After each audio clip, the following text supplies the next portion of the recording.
नमस्कार मित्रों, स्वतंत्रता दिवस आया और हमारे प्रधान सेवक ने लाल किले की प्राचीर से कल फिर देश को एक और नया सपना दिखाया है।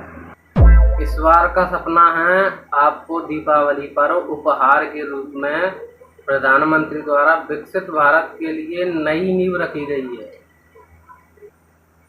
और इस नींव का नाम है प्रधानमंत्री रोजगार योजना। सुनने में तो बहुत ही अच्छा लगता है कि चलो देश का विकास होगा। 1 लाख करोड़ का बजट, 3.5 लाख करोड़ नौकरियां और जो नए युवा रोजगार पाएंगे उनको 15,000 रुपये।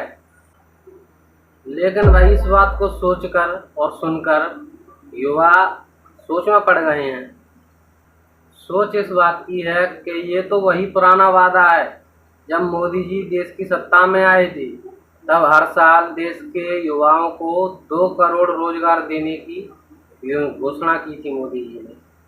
उन वादों का क्या हुआ? देखने और सुनने में तो यही लगता है कि ये फिर से एक और जुमला फेंक दिया है मोदी जी ने। पिछले 11 सालों में मोदी जी ने आत्मनिर्भर Bharat, make in India, skill India, digital India ऐसे कई वादे किए हैं और कितने वादे जमीन पर आम जनता के लिए आए हैं। वादाओं की लिस्ट लंबी है, लेकिन रोजगार की बात जीडीपी की तरह स्थिर है। देश में बेरोजगारी पिछले 45 सालों में सबसे निचले स्तर पर पहुंच चुकी है। लेकिन नहीं, हमको तो बस मोदी ही चाहिए। मोदी है तो मुमकिन है, आएगा तो मोदी ही। कोई भी लिब्रांडू कुछ नहीं कर सकता, हम होने ही नहीं देंगे। Emotional damage. अब ये नया जुमला सुनकर देश की जनता ये पूछ रही है कि मोदी जी ये योजना भी वोकल फॉर लोकल की तरह सिर्फ कागजों में ही चमकेगी या फिर कुछ देश में आम लोगों के लिए होगा भी? ये तो थी देश की बात। अब बात कर लेते हैं थोड़ी दोस्ती की। हमारे मोदी जी के विदेशी दोस्त, वही आप समझ गए ना, ट्रंप चचा, जो हर बार मोदी जी के पीछे ऐसे पड़े हुए हैं जैसे कि कोई सांड उसने लाल कपड़ा देख लिया है। ट्रंप साहब ने मोदी जी की दोस्ती को ऐसा तमाचा मारा है कि सारी दुनिया हंस रही है। उस बकलोल ट्रंप ने ये तक कहा कि मैंने भारत पाकिस्तान का सीज पार करवाया, लेकिन मजाल है हमारे मोदी जी ने उसका शुक्रिया करने के लिए भी नाम लिया हो कि ट्रंप जी बहुत बहुत शुक्रिया। बार बार सीज फायर का नाम लेके उसने हमारे देश को बदनाम करने की कोशिश करी। उसके बाद उसने 50% टैरिफ और लगा दिया है और इसको हमारे देश के मीडिया के लोग 50% टैरिफ का भी फायदा बताने में लगे हुए हैं कि इससे हमारा देश आत्मनिर्भर हो जाएगा। सस्ता ऑयल खरीदा अंबानी ने और नुकसान झेलेगी हमारे देश की जनता। और तो और उस ट्रंप ने हमारे देश की अर्थव्यवस्था को मुर्दा बता दिया।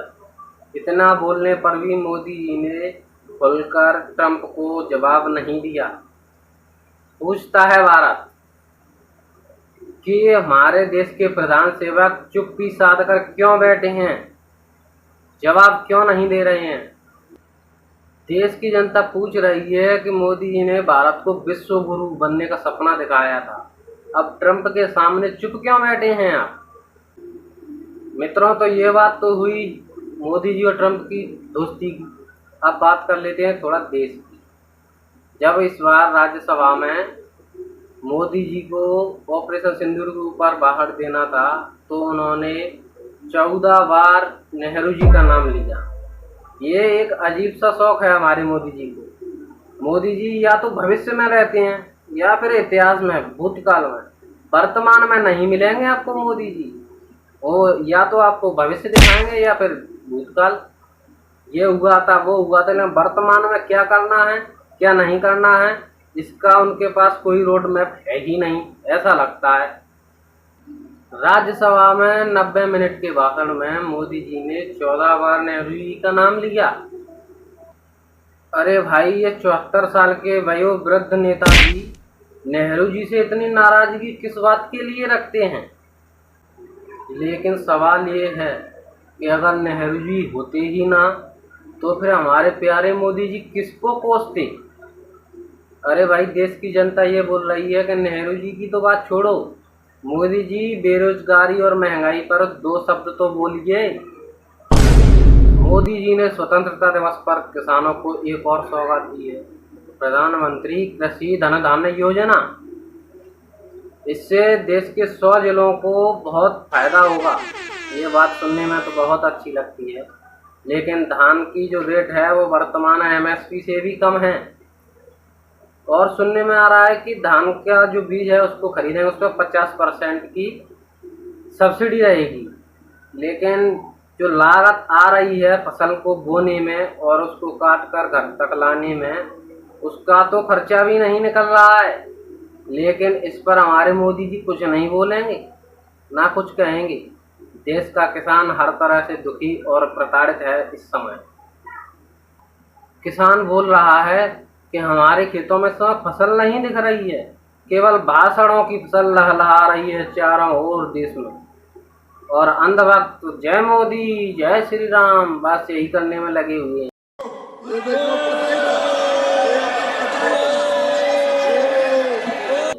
सवाल बहुत गंभीर है। देश को हिंदू राष्ट्र बनाने का सपना दिखाया जा रहा है, लेकिन बेरोजगारी, महंगाई, इस पर चर्चा करने के लिए कोई तैयार नहीं है।